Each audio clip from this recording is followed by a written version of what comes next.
BJP सांसद हेमा मालिनी ने PM Modi और अमित शाह के लिए सुनाई शायरी। गृह मंत्री ने दिया ये रिएक्शन। नमस्कार, मैं खुशी और आप देख रहे हैं यूपी न्यूज 24। आइए नजर डालते हैं आज की बड़ी खबर पर।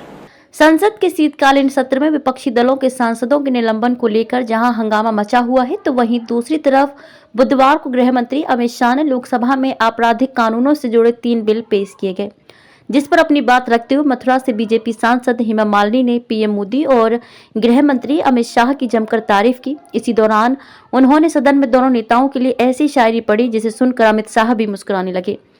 बीजेपी सांसद हेमा मालिनी ने गृह मंत्री अमित शाह द्वारा पेश किए गए आपराधिक कानूनों से जुड़े 3 बिलों का समर्थन किया और कहा कि नए कानूनों में जिस तरह के प्रावधान किए गए हैं उससे अपराधियों की रूह भी कांपने लगेगी। खासतौर से महिलाओं के खिलाफ अपराध को लेकर सख्त कानून बनाने का उन्होंने समर्थन किया। हेमा मालिनी ने अपनी बात रखते हुए कहा कि जिस तरह से नागरिकों के अधिकारों के लिए कानून सख्त किए गए हैं, उसी तरह जानवरों के साथ होने वाले दुर्व्यवहार के लिए भी नया एक्ट लाया जाए। बीजेपी सांसद ने कहा कि जानवरों के साथ दुर्व्यवहार पर कोई सख्त कानून नहीं है। आज भी सालों पुराने कानून के हिसाब से सिर्फ 50 से 100 रुपए का ही जुर्माना लगाया जाता है। हेमा मालिनी ने कहा कि नागरिकों की तरह ही जानवरों के लिए भी नया एक्ट लाया जाए। हेमा मालिनी ने सदन में पढ़ी शायरी। इस दौरान हेमा मालिनी का एक अलग अंदाज नजर आया और उन्होंने प्रधानमंत्री नरेंद्र मोदी और गृह मंत्री अमित शाह के लिए शायरी पढ़ते हुए जमकर तारीफ की। हेमा मालिनी ने कहा कि मैं अमित शाह जी के लिए सिर्फ यही कहना चाहूंगी कि वो जो कहते हैं वो करते हैं, लेकिन जो नहीं कहते हैं वो जरूर करते हैं।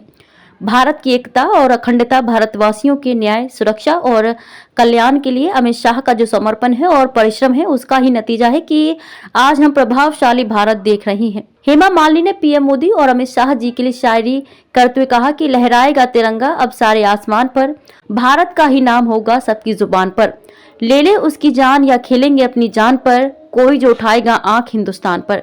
बीजेपी सांसद ने जब सदन में शायरी पढ़ी तो अमित शाह भी मुस्कुराते हुए दिखाई दिए। खबरों में अब तक के लिए बस इतना ही। फिर होगी आपसे मुलाकात ऐसी ही एक और बड़ी खबर के साथ। तब तक के लिए नमस्कार और देखते रहिए यूपी न्यूज 24। ऐसे ही लेटेस्ट अपडेट्स पाने के लिए हमारे चैनल यूपी न्यूज 24 को सब्सक्राइब करें और बेल आइकन दबाना ना भूलें, जिससे आपको लेटेस्ट अपडेट्स का नोटिफिकेशन मिल जाए।